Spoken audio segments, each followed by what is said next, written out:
Welcome to Oregon Voters Digest, the program that brings forward the social and political issues that are important to people living here in the Pacific Northwest. And now, your host, Bruce Broussard.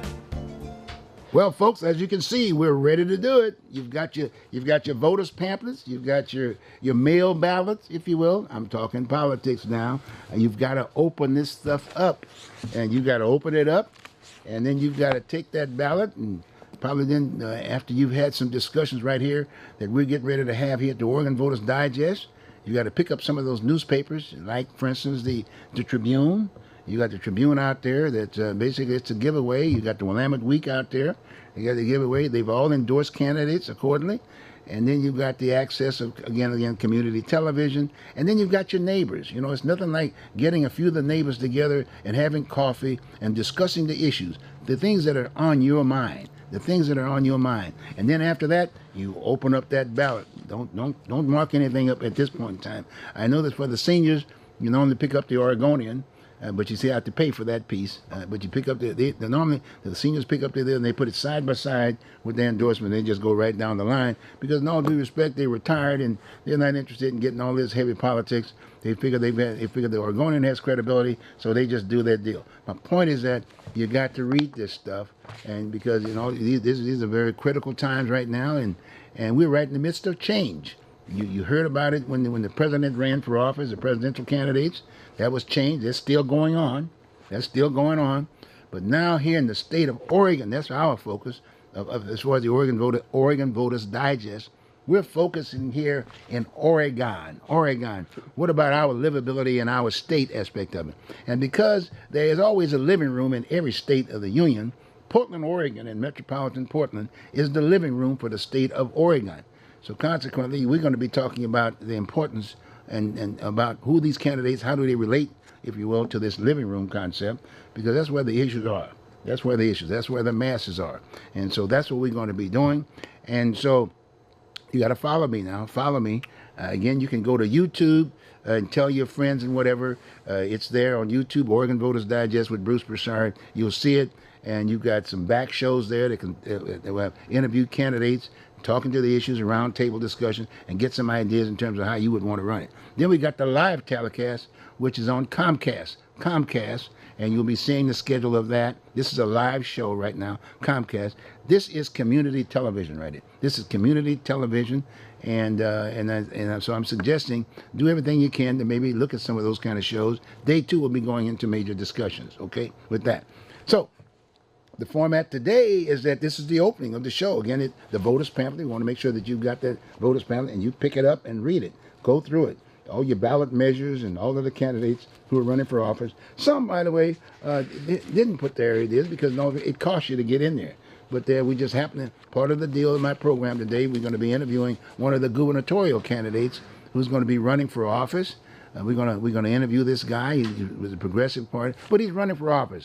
He's willing to sign on the dotted line and say, look, I'm going to be running for office, and we're going to kind of get a feel of what happens when he's knocking out there on those doors and whatever. So we're going to do that. So meaning everybody is there. Folks who can afford the money can advertise in this piece. Folks who can't, they're still out there doing that thing, and we want to make sure we share that. And so that's a very important piece. So what we're going to do today, the way we're going to kick this thing off, is that we got a historical event here in the Multnomah County, Portland arena. In fact, it started out really at the county. Yes. And the historical events really started out at the county. We had several candidates who were running. One in District 2, which is the largest district in the state of Oregon, Multnomah County, District number 2, and that was quite a race. The chair was running. Deborah Kaforia was running for office, and then there were several candidates who were running for District number 2. I.e. Loretta Smith is going to be she's term limited out. She's running for city council. And then there were several other candidates. It was Sharon Maxwell and Maria Garcia. It was a Verifield seat. And then there was this other lady. I've forgotten her name already. Shashila. Yeah. I'll leave it that way because, in all due respect, I had issues with that, and I was running. I just happened to have been running during that particular time, and it was great. It was awesome. We'll talk a little bit more about that later on. But the most important thing, from a historical standpoint, D Bora Harris was running also too, and there's D Bora. In fact, yes. I met her on the trail when she was running for mayor. Yes. For mayor of the Yes, city of yes, Portland. yes, yes. That was kind of interesting. And the bank, so she's there. I mean, she's a progressive person, folks. You'll know more about her because, in fact, I'm trying to get her to go on and do a show here, maybe once a month if she can. And then so you get to know more about D Bora because she's going to be part of the process. This is a very progressive deal. And, you know, we're looking for change. All over this country, we're looking for change. And we're looking for change here in the Portland metropolitan area. She ran and she did real well. But how many votes did you pull? Almost 20,000 votes. Almost 20,000 votes. 2 months. With 20,000 votes. And boy, I tell you, she didn't have the $300,000 or $400,000 in the bank. She went out and knocked on those doors and she met people. And I mean, that's the kind of conversation. There you go. And that's the kind of outsider that's basically we are looking for in many ways. You know, somebody that can deal with the people. And so we want to make sure that we respect that. So that's a historical event. That's the start. Yes. Right there at the county, the largest county in the states. And so that was good. We had Hispanic running, we had blacks running, and then we got the new minority running. We got these other cultures. That's one of the reasons why I'm wearing my culture tie. Look at this. I've got all these cultures running. So I'm representing the whole deal, right? These folks have gotten educated, have gone here and came to school, blah, blah, blah, routine. And so we got competition on both sides. But it's still the U.S. of A. That's what it's all about. It's the U.S. of A. So we're going to start it with D Bora Harris, and what we're going to do is that we're just going to go right into, give her an opportunity to identify herself and maybe identify what she learned a little bit about running for office, and then we're going to go get right into the other historical part, and that's the city council seat. City council, yes. With Loretta Smith and Joanne Hardesty. Okay, and we're gonna get that, and you might be able to get an endorsement from it. You know, that's what you need to do. I can't get one. I'm the Oregon Voter Digest right now, but if I get pushed, I might do this about a little later on because we got until the 6th of November, right? Yes. That's when you cast his ballots. 8 p.m. Yeah, that's right. There you go. We're gonna do that. So hey, why don't I just quit talking for a minute and let you start? How you doing? I'm doing excellent. What have you been doing since you last Well, ran? since we last talked, I've been working on a special project. Really? I won't identify because of maybe I won't identify. Can you do it? right You want to here. do it? You feel like? Well, yeah. What are you doing? What are you doing? African American Initiative Data Collection. Okay. What does that? Focusing on a culturally competent project focusing on the mortality rate of African Americans in the U.S. Okay. Right now, it's at a high, and these are statistics. Okay. 41% higher, and they did the study based on different ethnicities. So it's 41% higher than white women in the U.S. The mortality rate. Okay. Okay. So this is a project. Basically, I'm doing qualitative and quantitative analysis and surveys and focus groups to help implement a plan to reduce the mortality rate of African American women in the U.S. But this is focused on the Metro Portland area. Okay, cool. So it's a national effort. It's a national effort. Okay, good. And that gets right into your business. What do you have your own business, right? Yes, my name is D Bora Harris. I am a diversity consultant, D Harris Leadership Institute, LLC, and also my nonprofit, which is Move Beyond the Walls, Your Walls. Okay. And one of my other focuses is on the incarcerated African American women. Okay. Oh, women need a way out, not a time out. That was a quoting from one of the specialists at the University of North Nevada. Okay. And I totally agree with that. Women need time out, need a way out, not time out. Okay. I'm not focusing on heinous crimes. I'm focusing on the justice system, how it works. Okay. Well, it's kind of unique, and it's kind of neat of you to be taking on that kind of leadership role in that arena, because women are an asset, and they've been very enthusiastic getting out on the table.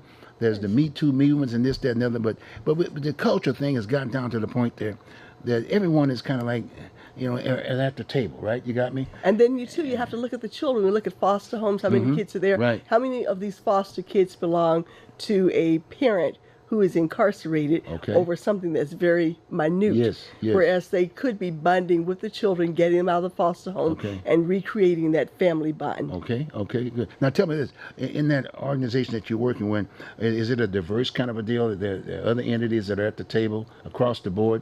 Yes, as a matter of fact. It's not just an African-American effort. Well, no, this is through Susan G. Komen. Susan G. Komen. Yes. And they are? And this is The breast, it's an organization. This is Oregon, Southwest Washington, and this initiative was brought together by Susan G. Komen. Okay. And okay. it's based on, it's adapted from 10 other states across the U.S.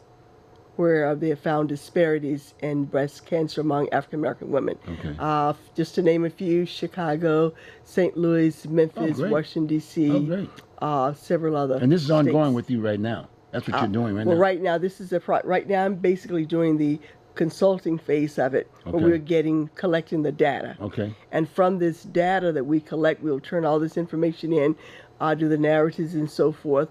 And the OHSU Night Cancer Institute is putting forth a grant, $12.4 million grant, Okay. to put together a multi-year plan to help reduce that disparity and that mortality rate among African American women. Now, you notice, folks, she's wearing two hats here. You know, she's running for office, she's doing this, she has her business and whatever. And that's really the kind of uniqueness, if you will, of the kind of leadership that, in all due respect, we're in need of, you know. And Yes. it's not an easy task. You got to eat. You got to have something, some income coming in. And sometimes you jeopardize that when you put it on the table when you're running for office. Well, Fair. basically, I look at it when you have a passion. I run for an office, first of all, when anyone runs for an office, they need to have a purpose, Right? a passion, Yes. and then they need to move forward with I it. like that. I like it. In fact, that's basically how you came across so well, and you did so well for the county run. You know, mine was more political. Well, and that can be politically savvy too. Yes. But yet, you know, I'm more so focused on building relationships. Yeah, yeah. You know, with the communities that Right. you're serving. Right, right. Building trust. Right. Because if you don't build a trust Yes. and don't have that connection with people,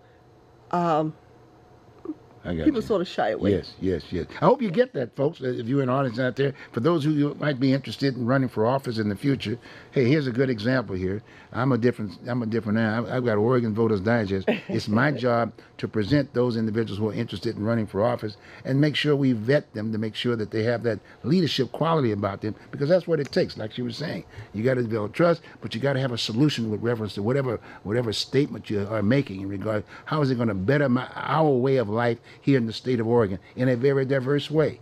Bottom line, cross the beat. And there's nothing wrong with focusing on your respective culture to bring that to the table. But in most cases, the funding sources nowadays, they're responding to all of folks across the board. Yes. But they're basically taking the culture, giving the respect, if you will, hopefully they can find leadership within those respective cultures to do the same thing. So then they're benefiting from everybody. So get it to one table. At the end of the day, it's all about all women. And also it's about having the boldness and the courage. Yes, To yes. step out. Yes. And sometimes you step out and you have a group of people saying, I'm with you. Yes. You look around and they're not, They're not there. there. But it doesn't matter, That's right. because if you have that initiative, Yes. if you have that boldness, Yes. you can tell yourself, I will continue to walk if I have to walk by myself, Yes, as yes. long as I believe in Yes. this. That's why she's sitting here, folks. That's what this is all about, okay? So why don't we get into the other main piece we want to talk about? We'll be going to that This piece. historical moment with the city of Portland Yes. has one seat available at this point in time. Yes. And that was the Salzman seat, city of Portland. Guy was city commissioner. He's opted to just say, hey, this was his last term, so to speak. It was an open seat. And we've got two women who are running who happens to be black Americans, both of them. Loretta Smith, who happens to be sitting on the county. In fact, she's still sitting on the county seat right now. Yes, yes. And then we've got Joanne Bowman, who's an outside activist. So I would say my definition of both is that Loretta is an inside kind of a person with the establishment. When I say establishment, with the no due respect, the Democratic Party, the machinery. I think that's where she's at Yes. in many ways. And then Joanne is kind of like outside. She's an outsider. She's very active in community and things of that nature, and so that's another interesting piece. So with that, those are the two candidates running for that particular seat. Again, that's going to be up for grab on the 6th of November, and they're in the pamphlet. And I might remind you that you can also see them on Oregon Voters Digest in my inventory, so to speak. I interviewed both of those individuals, and you can see that I was very fair with each one of them in a positive way. But it'll give you an idea of who these individuals are and what they stand for, which is very important. So you can add that, if you will, to your discussion. You can get that on YouTube, Oregon Voter Digest with Bruce Broussard. Just YouTube it and just go through that link. And there it is. Okay? All right. And I'm going to share a few things that's Talk going to to me. take us back a little bit. Go on. Well, not back, but 21 states. Did Okay. you know that 21 states have never sent a woman to the Senate? Really? In 2018, only 25%, Bruce, 25% of elected officials were held by women. Wow. Not very good at all. Now, this city of Portland's upcoming election is seating another woman at the table, which is awesome. May I get an applause? Yes, okay, all right. But not enough. We are adding to that still small percent. Not just another woman, but Portland will be seating a qualified woman. I didn't call any. Whoever, Portland has the opportunity to seat a qualified woman. Secondly, this seat will be filled by a woman of color. I didn't put that first. I put it by a woman, a qualified woman. This election will bring more female to the table in a world or at a table Wow. that has been male Wow. has been a male-dominated arena. Gee. And not identifying what candidate you need to vote for, Right, but like right. Bruce says, read this pamphlet. Yeah, yeah. But in my personal opinion, we need the candidate who is not intimidated at the table by conventional mindsets. Okay. We need a candidate who has a voice, not just her own voice, but also the voice of the people she is representing. So Okay. two voices, her voice and a voice of the people, Yes. are bound together, Okay. not political allies. We need a candidate who does not succumb to political allies because that's the way it's always been, Okay. or one who does not simply follow the political crowd just to fit in. A strategic thinker with natural strategies to succeed in this arena. Because when you're at a table that has been dominated, I'm sorry about Bruce, but not really, that has been dominated historically by male, sometimes male feel that this is my space, this is my territory. You sit, listen, and you follow. But no, this isn't the way it has to go. It needs to go. It should not go. So we need to make sure that we have the candidate for commissioner who is not going to sit back and accept things the way they are if they should not be that way. Okay. Okay. If a female candidate has been in the political sphere for several years, I want to know, what have you done in those years you've been in there Okay. to promote Okay. or prepare more women to take us beyond this 25%? Okay. So that's a question. I think if anyone has an opportunity, ask the candidate that, what have you done? Okay, you're here at the table. You're about to be seated at the table. One of you. What have you done to prepare other women Okay. for this sphere? That's it. You laid it out. You laid it out. Well, let's get right into the race. You got, like you said, as far as the city council, you've got two women that are there. It's going to be a three women majority, if Yes. you will. Yes. Out of the five vote there, they got the mayor, and you got four sitting city committee, and then you got Nick Fish, who happens to be the other male. Yes. But it'll only be the Nick Fish and Ted Wheeler. Those are the two. Ted being the mayor. You know what I Yes, mean? yes, But they still yes. have to get the approval. He has at least have carried 3 votes. Yes, yes. Okay, it's going to be very interesting. And it's my understanding that Joanne Bowman got the endorsement of the other 2 women. As part of, yeah, she Yes, got my that vote. understanding, and then I think in a conversation that one of the papers had with them, people sometimes try to say, well, I said it, but I said it in Yeah, a different yeah, way. yeah, right. But technically, if you said it in any kind of way, Right. you said it. Right. Yes. But the bottom line is that, like I said, there's 3 women on the deal. Yes. And she's very outgoing. You know what I mean? That's her resume. Yes. She is yes. an outsider. She's not an insider. She's been involved in the whole issue of police, which has been an issue all over this country, for that matter. Yes, it has. And there's been many discussions, and dense discussion. I'm not talking about just outside activism or demonstrations or whatever. I mean, actually having meetings with law enforcement and whatever. And that is something that's being changed too. That's changing, and that's a very important piece. Got me? And then there's the whole issue of livability and things of that nature. And I know she's been very much involved in the in KBOO, which is major here. It's I call it Millennium Radio, and I used to be on KBOO. I was on KBOO for about 7 years. I brought my piece to the table aspect of it, but it's well respected. It's a well respected medium here within the Portland metropolitan area. Okay, and then on the other hand, you got Loretta, who's been there. Well, she's been working for Senator Ron Wyden for a number of years, and now all of a sudden, when she got elected to the county, she had a seat there, and her district was District Number 2, which also included, if you will, the definition of the minority community. The minority community. African American, black community. I say black community, but it's a community where a number of the residents happen to be black, but in all due respect, it's a very diverse community aspect of it. But that's where basically all the federal monies flowed for the whole state of Oregon, for that matter. Then it was dispersed. But was it dispersed? Yes, that's one That's of the change. That's the key. This bit with funds being dispersed. Yes. But who are those funds being dispersed to? To whom? And is it being dispersed to properly as it should be? Yes. That's a big concern of mine. I'm sure a lot of others. Yes, yes. And who's Well, that has to auditing. change. It's time for a change. Now, whether or not an insider will accept that, it's not. But I know where Joanne is. I mean, she's already made the statement about the fact that it has to change. It has to and change. And so we got change. But one is more high profile than the other in many ways. But in terms of endorsement, I got to just be from a factual standpoint. She's got a lot of the major endorsement, many women. We got Barbara Roberts. I got a whole bunch of folks that have endorsed her. And just look in the voters pamphlet. I don't have to spend a whole bunch of time naming whatever. But again, it's an insider-outsider kind of a situation. Exactly. And then we got some of the major issues that we have to deal with here in the city of Portland. And at the top of the list is homelessness.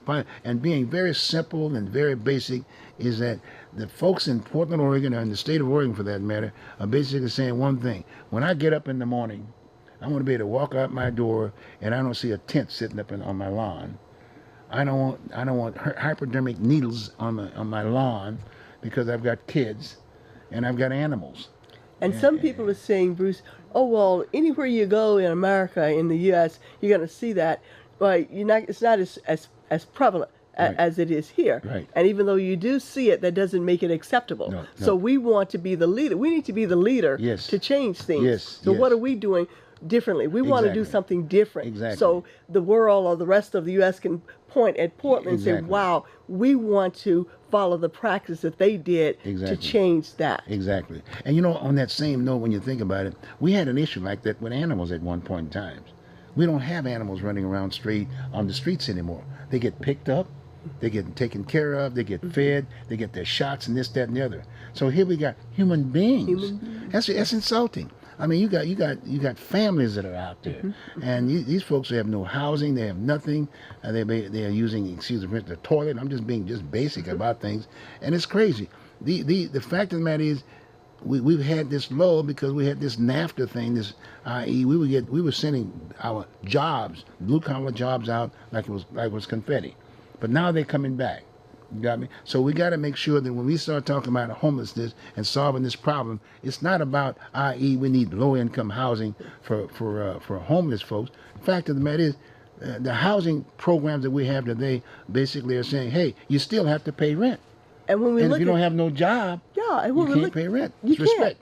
You can't. Yeah. And when we look at homelessness, houselessness, whichever either are, we're looking at sometimes people who did not create that condition. That's people who are out there may have PhDs. Some people out there may have been doctors. Some may have been. Well, you have a whole flux of different people that's out there, and we need to stop stereotyping the homeless. We need to get away from that, because when we put our mindset and begin to stereotype people, then we're not going to be effective in creating change. Well, they're human beings. They're human beings. They're human beings, and anybody could have gotten in that situation. Anybody. All it takes is maybe a major illness, if you will. I may be there next week. That's right. We don't know. A major Tomorrow illness is not promised. It's not. So we got to make sure we focus back to what we were all about to begin with. That's what this country. That's why it's so beautiful, because we in this city, for instance, it was a city of roses. I mean, we were just all over the place. And City of Roses, and what I do on one of my shows, Bruce, I refer to as, there's a segment that's beneath the rose. Yes. We have the City of Roses, but then too we have, there's one face of it where there's this beautiful rose, but when you lift this rose, yes, and you see what's under, you see homelessness. yes. You see people on the streets. Yes. You see needles. Yes. You see children Yes. without homes. That's right. You see foster kids. Yes. You see a lot of incarceration. Yes. You see murders. So beneath the rose, Yes. don't take my title, it's already Right. been trademarked, Right. okay? Exactly. Yes. Beneath I the like rose. that. I like that. We said with the city of roses, but when you look beneath the rose, sometimes it makes you want to cry. Yes, yes, very much so. You make a real good point. And in fact, we're going to be talking about the housing because I'm going to have Fred Stewart coming on here very shortly. He's been very active. That's his base. I mean, that's how he eats. That's his home. So if anybody knows anything about real estate and the whole, i.e. the definition of what development is all about, he knows that part. But he's been very active, if you will, in community. So we're going to have him. In fact, I'm going to have him on the end. So we're going to be picking up the charges and commenting on some of the things that we've been saying, and going to have him on again because it's very important that he's part of this process. And that's what I'm going to do here with the Oregon Voters Digest on that piece. I guess the other thing I would say in regards to that is that of the two candidates, who do you think can relate to that whole issue of homelessness? Who do I think can relate to that whole issue? One who's had experience and been out there with the people and talked with the people and understand and really have a passion for what's out there. There we go. We got the candidates on. We got the candidates on. You got both of them there. Okay. Okay. You want me to give you I want an endorsement. An endorsement. My endorsement is for Joanne Hardesty. Oh, and why is that? Why is that? Because she doesn't use things as a crutch. Joanne Hardesty comes right out. She tells us exactly what it is. She gives us information, whereas the other candidate has no substance. When I see a candidate, the only thing they can do is look for negativities or find someone to give them negativities. When they don't have any substance and nothing that they can present to the people, then I feel that's the problem. Mm-hmm. And then I do also have a concern. I read a lot. When we looked at the focusing on the dance thing, you know, dance is a celebration of victory. So I looked at it as the dance was saying, this is victory. Because in my history, my grandmother used to tell me, you don't wait until the battle is over, you shout now. Mm-hmm, so I looked at it as a celebration of victory. And so oftentimes, it sort of bothers me, you know, when I see people using the Me Too as a crutch for personal political inadequacies. You know, these courageous women who have gone for it because of real things that has occurred to them. Mm-hmm.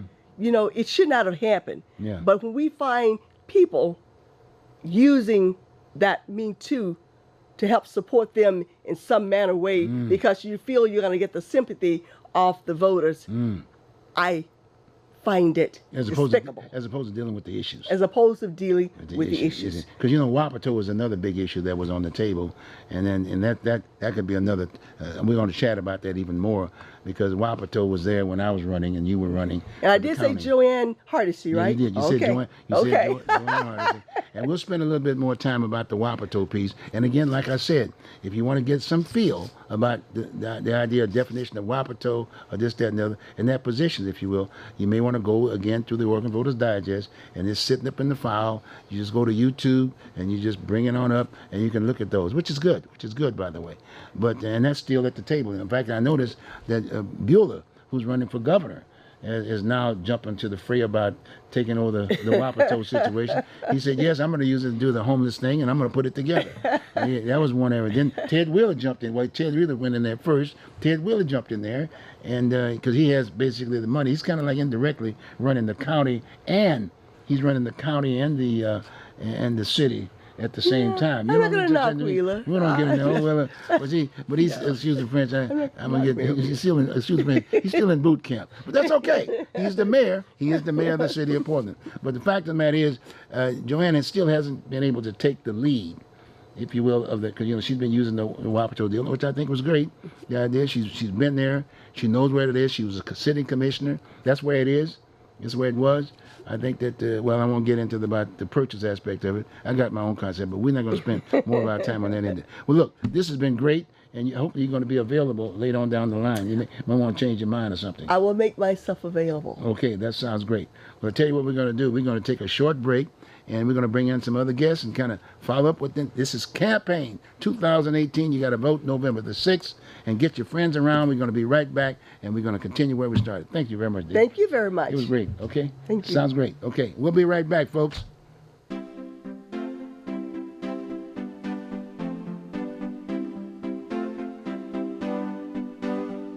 You are watching Oregon Voters Digest. This program can be seen again on these channels on these dates and times. Tell a friend.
Okay, you ready to go? You can sit down, D, and you want to look at the show with us? You got some time? Need Whatever you want another to do. Okay, we're back, folks. Again, this is politics. This is voting time. Voting time. As I indicated, started with the show. There it is. The voters pamphlet is out. You got your ballots in the mail, and I got mine. And guess what? We got to discuss these things. Make sure you get out and look at this for sure. That's the top of your list, so to speak. If you haven't seen the candidate, that way you can get an idea of what the candidate's talking about, and then you can ask them some questions based on what they're saying. Because a lot of times, most of these guys they have the money to post this stuff, and they're able to have the money to hire someone to write it up for them too. Okay, to dot the I's and cross the T's. But at least it's the closest thing to the truth, because supposedly they're supposed to be vetting this stuff before they put it in here. Okay, and then you got other folks who are running for office who don't have the funds, if you will, to do this piece, but they're out there knocking on doors. We've got a number of affiliates nowadays. The two major parties, Republican Party and the Democratic Party, used to be the only thing we saw. But today is very progressive. We got a number of folks that are running, and they've developed their own group, if you will. But it's all still about these United States, and it's all about. And when I come right down to the deal here in Oregon, we've got several of them that are running. Several folks are running, and one of those party members are from the Progressive. And I've got Chris Henry with me right here in the front of me. We're going to give him about 5 or 10 minutes and let him know who he is, and he can probably get him back on here. He was out there knocking on doors, so he just decided to stop by the Oregon Voters Digest here in Portland. Chris Henry for governor. That's who he is. This is Chris, folks, the Progressive Party. Okay, Chris, introduce yourself real quick. Well, why are you running? Well, I want to give working class people in Oregon a person to vote for. Person to vote for. I don't think that working class people are represented out there, and if people like the platform that I have, there are issues that the other candidates are not touching on, and I think it gives people a place to throw a vote if they believe in the platform, they believe in the ideas. I want a state bank. I think that our economy needs to be more Oregon-based and far less Wall Street-based. Okay. We need to bring our money back down to Main Street. Well, let me throw some things out real quick, like on the table. Two of the major issues that are out there now in the state is the whole issue of sanctuary city. Sanctuary state, for that matter.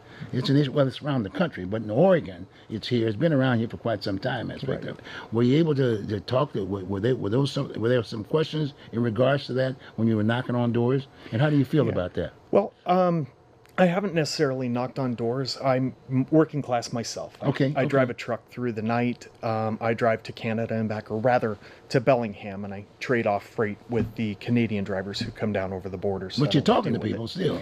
But I'm talking to folks, and there are folks who have definite ideas about a sanctuary state, and I have very definite ideas. What do you think? Myself. What do you think? Well, I think we all come from immigrant backgrounds. Mm-hmm. I think that this country is built on that. Mm-hmm. And I think Oregon recognized that 30 years ago when they established a sanctuary state. Okay. It hasn't been contested until recently. Mm-hmm. And I think that the reasoning behind it is a little I think it's skewed towards pointing towards a people and vilifying them. Okay. Okay. And I think that I have loved ones who are Mexican background. Mexican Americans, right? Oh yes, very much so. My son-in-law, my granddaughter. So it hits very close to home, and I would want to uphold the sanctuary. So this is something that for me you feel there needs to be a that's discussion. where I'll be working There'll be a discussion because there is a divide, as you know. It's about 50-50, you know. And regardless of who wins, we need to still talk about a solution because you're still going to have a number of people that are going to be on one side and the other. We have to get back down to business, if you will. Well, and I'll be working from a very labor or worker perspective, and I'm concerned just as much about Oregon labor and the food that is put on our table is put on there by people who are out in our fields working hard, and they're contributing to Oregon's wealth. Okay, I get it. They've built the wealth, but then they become, then we're going to point to them and say that they are the problem when other people are struggling. And I think that we should be looking at all workers. Okay, I get where you're going. Let's jump on another piece. Is the homelessness? That's huge. You might have heard D Bora talk a little bit about it here in the metropolitan area. But what are you getting out there when you're talking to folks about the homeless? About the homeless,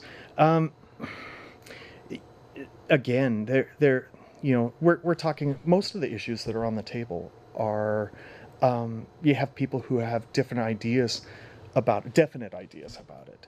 About homelessness. My roommate, she's 71, and she spent a lot of time out on the street, she and her partner. And he passed away when he had a stroke when he was living with us. And I tried to resuscitate him. They understand what it's like to be in hard times. I come from a family of 12. I was born 9th of 12. So I understand what it's like to have very little and to struggle to try to get to the top. Do you have a solution to that problem? To the homelessness. Is there a solution that you have? I think what comes to the mind? state does have some property. The state has some lands. I think there are 3 things that I would call for a state of emergency, like day one. One of those is homelessness. On January 20th, if you're governor and you win this race, you become governor, I think it's irresponsible of you to take that office and to have people out on the street January 20th while you're in the governor's mansion. Okay. So you're going to work towards basically getting those people back to the table. Yeah. What it would be nice is if if I could buy a tractor trailer and circulate tents just to get something to them, so they don't have makeshift stuff, sleeping bags, clothes, and get out there and talk to the people and get people to the table. You say that in your campaign material, and that's the perspective I would work from. I don't necessarily have, these are my 18 plank, point. But plans for doing whatever. I want people to the table. Then we'll develop the plan. And you filed to run for office, right? Yes, sir. Okay. Will you be on the ballot? You'll be on the ballot? I'm on the bottom of that totem pole that you talked you're on the about ballot earlier. Yeah. You're on the ballot. Yeah. And I'm not in the voter pamphlet statement. I don't have the $3,000 to contribute to that. But you're there, though. Yeah. I got to keep a roof over my head. You had the 3 minutes to say, okay, I'm signing. But you've been around about 10 years, too. This is not your first charge, right? No, this is my first rodeo per se. I'd probably get thrown off a horse. But where the governor right now, she rides horses, and I'm, that's great. But I ran for U.S. Congress twice. This is my second time to run for governor. I ran when Kitzhaber ran. Yeah, that's fine. But people seem to have more of a problem when I'm running this time than in any of the past times. Well, there'll always be an issue now. So there'll always be just stay focused. Stay focused to what your platform is, and if you get the right votes, guess what? You can be governor. Yeah. The state of Oregon, right?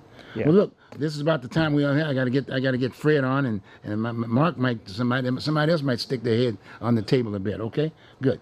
So we're going to take a little short deal now. In fact, I'm just going to have you guys switch. Is that okay? Can you stick around a little bit? Sure. If you can. Absolutely. Otherwise, okay, good. We're going to take a short break. Well, not short break. We're going to take a short break now. Let's just keep it going. Fred, why don't you come on? And Chris, why don't you come on over here? And okay, we'll just get you over here. Good. You guys good? That's good.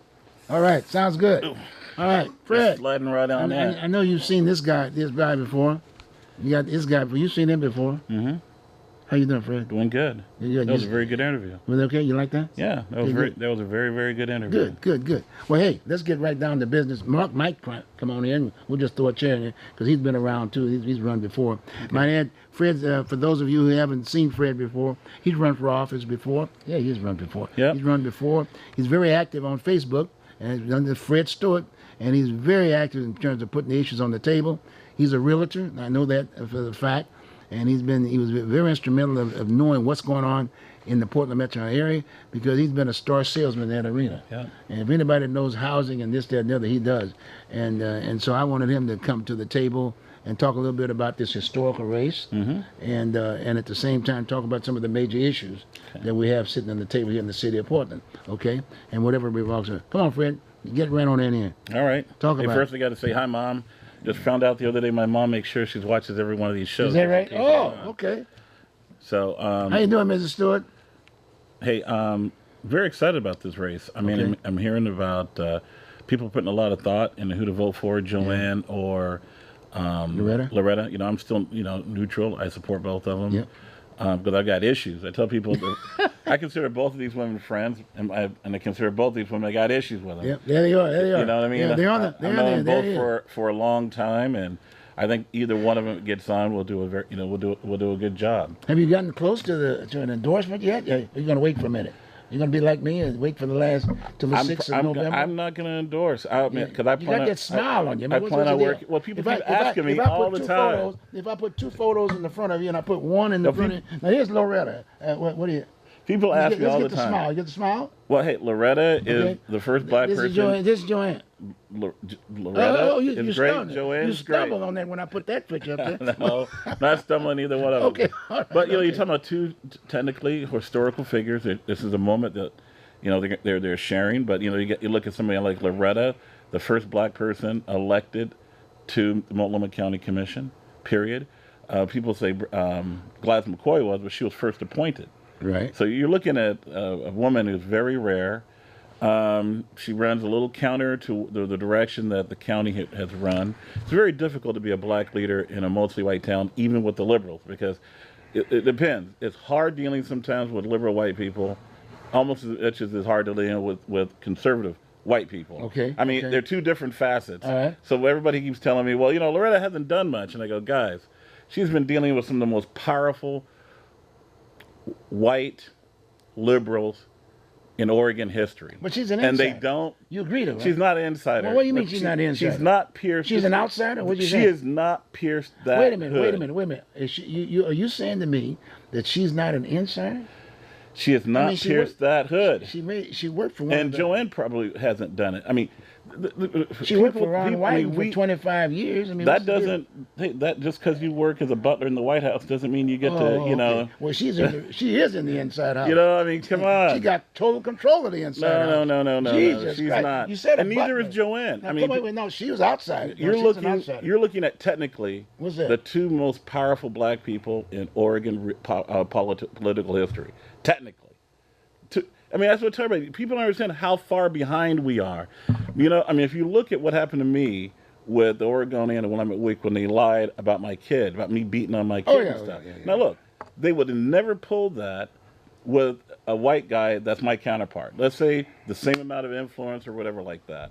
And Fred, hold on. No, Fred. If you had the money, Fred, you're an outsider. You gotta let me finish. If you had the money, like me, if I had the money, Bruce. I'd be sitting in somebody's county seat. Like I'd probably been a governor today. No, you wouldn't. Bruce. If you look at how the unions treated you the last time, you've been hold it, Bruce. You've been kind to the unions. You've worked with the unions. You've given them lots of attention, and then they import a brown-skinned person to fill that spot because they want to matter. Who are we talking about this now? Indian lady who nobody in my community has ever heard of.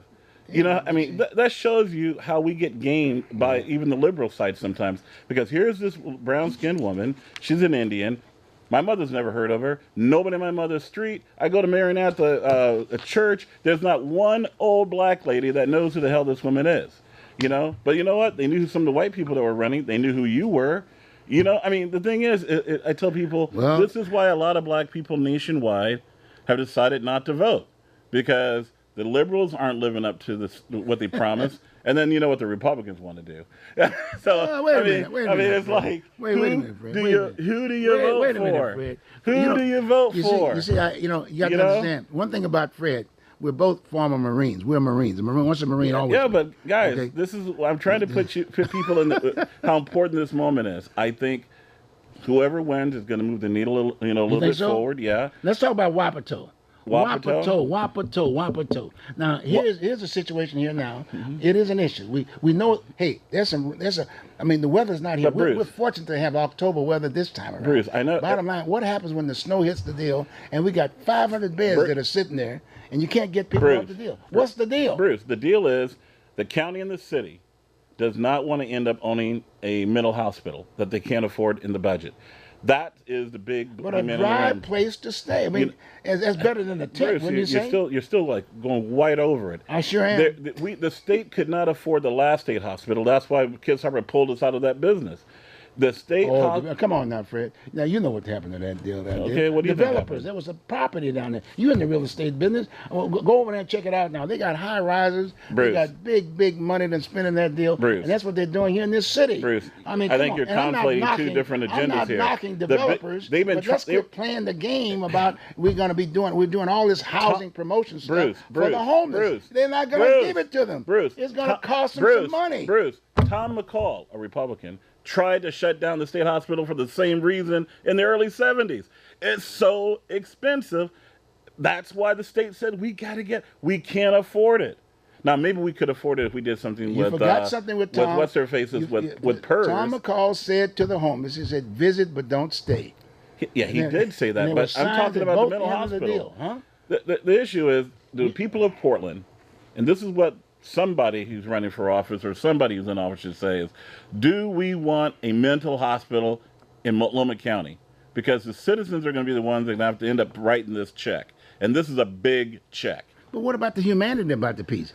I mean, you're still going to keep these people on the street? What are you going to do with them? All right. What are you going to do with them? Ask my mother and other people in fixed incomes, are they willing to pay an extra $100 a month so we can have a mental hospital? But you're smiling at it. You can afford it. No, I can afford it, and I would vote for it. But what I'm trying to say is we got a lot of people. How do you relate to Loretta? Look, they won't give her the leadership role on the Wapato piece.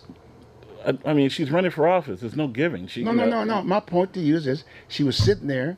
I mean, there's been a lot of folks at the table talking about Wapato, okay? Yeah. And she's still sitting there at the county. She's had 8 years to possibly do something on that piece. But my point is that now here she is running for the city council. I mean, not one of those commissioners or the chair has endorsed her. But not one of the city councilors. But the bottom line is that she has put the Wapato thing on the table, but she can't get Homer Williams, who's involved in the process. She can't get Scherzer. She can't get the business guy out down there, put 1.5 million in there. Say, let's do something with Wapato. Why can't she get those people together that can cut the ribbon and say, we're going to have these people out there, we're going to take this Wapato, we're going to vet the people we're going to pick them all up on the street, blah, blah, blah, routine, and we're going to give them be humane about it and get them off the street. Now, thank you for that very long question, my friend. Bottom line, the snitchers can't afford a state hospital. You understand? This is expensive, friends. You understand? And what Snitzer and these other rich guys want is they want the state or the city or the county, government, to lease it from them, and they want to make money. That's how real estate people make money. That's right. But that is not even an important question. The first question to ask is, do the people of Portland, do the people of Multnomah County, do they want a state hospital? Because it is a massive investment. Friends, it is not going to be cheap. And the thing is, it's so not cheap that some of the smartest politicians in Oregon history, in Portland history, say, heck no. They go, they're compassionate.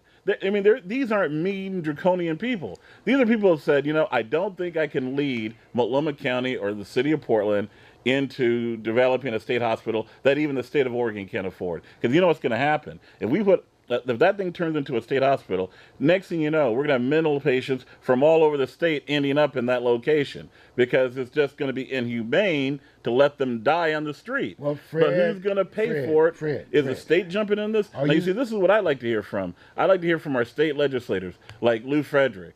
And others who would say, "Hey, we're going to hold it. We're going to bring this." And Joanne's. Well, I'm not talking about you. Are you suggesting Loretta that, should be saying this? Then. So you're endorsing Joanne because Joanne said no, and Loretta says, "Hey, we need to use that facility." I'm not endorsing anybody. I'm saying if I was either one of them, I would throw this question out to the people of Portland. Do they want a state hospital? Because that's what we need. No, they're not running for office. I'm talking about the two people that we took. I'm talking about the two of them. That's the direction they should be taking. What you just got through saying about we not use that facility. You said that Loretta Smith, who's basically saying open up Wapato. And what she's saying you're saying no. She should be telling people we need a state hospital. And what Joanne should be saying is no to doing it unless we can afford a state hospital. That's what Loretta. I mean, that's you already endorsed them now. No, I haven't endorsed anybody. You have. Yeah, I haven't endorsed anybody. Fred, come on, Fred. I know you want me to endorse Joanne, but I'm not. Mike Callahan. Let's see. I am not endorsing. Let's get Mike Callahan in here. We're gonna talk to him. I am not endorsing. Yes, you are. Who'd you endorse? Come on, we're endorsing the black girl. Get Callahan involved in I'm endorsing the black girl. Which one? Which one? For city council. Black girl. Gee, you can't. You're going to be saying that as with a We Too effort we got here. You call her a girl? Oh my God! Jesus I've known these girls for 20 years. Anybody gives a fuck about that? Bring go drink themselves to death. Oh, gee, oh my God! I hate. He calls her. Oh, yeah, I've known these two women, and I call them women a lot. Clean it up. But I call them girls all the time. Gals, what's up, girl? No, you don't. When I call Joanne, I go, "What's up, girl?" Fred, you can't run that way. You can't go that way. Yeah, I do. I've been doing that for 20 years. I ain't stopping. You ain't stopping. And the people that don't like it, Fred. Volume and Crown Royal cures a lot of things. You really? Drink, Let's see if we can get a seat here. Heavily. I want you to sit right where you are. Mm-hmm. We got Mark Callahan, who happens to be running for one of the congressional seats here for in our area, so to speak. Okay. We're going to have him on and see what he got going on his mind and let's see if we got it. Do we have Mark out there? Okay, let's get this guy out there. He's sitting by the door there. I know he's been knocking on doors. Probably waiting to come in. Yeah, we got about 5 minutes or so. We're going to get his head. Come on in, Mark. Let's go.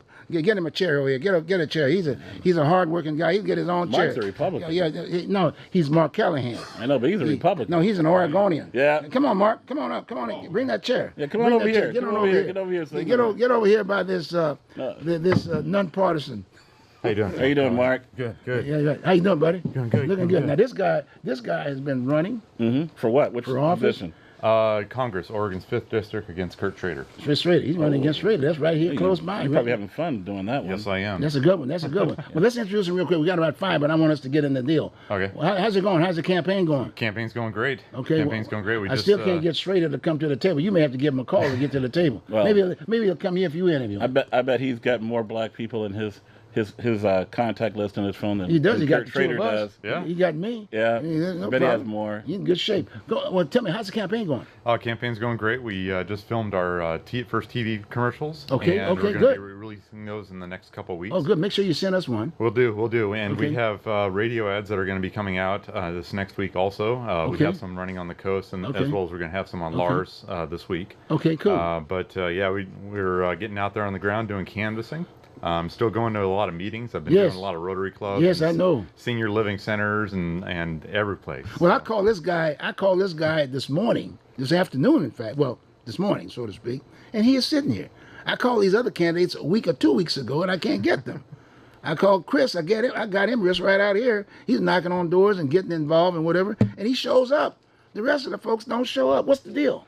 Well, I guess I'm just living out there on the campaign trail. I just live minute to minute, I guess. Okay. Is what it is. Well, let's get down to the meat of the matter. In fact, I called you and I called Maria Garcia, and the two of you guys were going to show up. The whole idea, we were going to talk about this other major issue here in our state, talking about the sanctuary state aspect of it. Oh, yes. And I thought it was good because it's about a half and half deal. My point is that it is a major issue in our state. It's a national issue. But from an Oregon perspective, I had two people who are very responsible folks, very neat people aspect of it, very Oregonian type aspect of it. And we're going to sit down because at the end of the day, one's going to lose. It's not a losing. My point is the issue's going to be on the table and someone's going to be responsible for the issue. We need to talk about solutions. Exactly. Because you just can't keep people divided. We got to talk about solutions. It's a major issue in this state.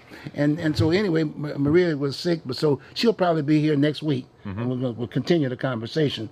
But Mark is here now, and what I'd like for him to share some of his thoughts as to why he's on the side he's on is on the appeal process, right? We're on the yes on 105. Yes on 105. Yep. Share with them real quickly. We got about 3 minutes or so. Well, full disclosure, I am a board member on Oregonians for Immigration Reform. Okay. We're the group that's pushing the yes vote on Measure 105. Measure 105 would stop Oregon from being a sanctuary state for illegal aliens. Okay. So basically, it's not about racial profiling. It's not about anything racist by any means, because saying the word racist or calling something racism just shuts down the conversation. Yeah, it does. And so what we're open to is opening up the conversation. Right now, as current law exists, it basically shuts down the conversation and shuts down the communication between local and federal law enforcement. So we're not advocating for like local law enforcement to become federal law enforcement. We're advocating for communication between the two.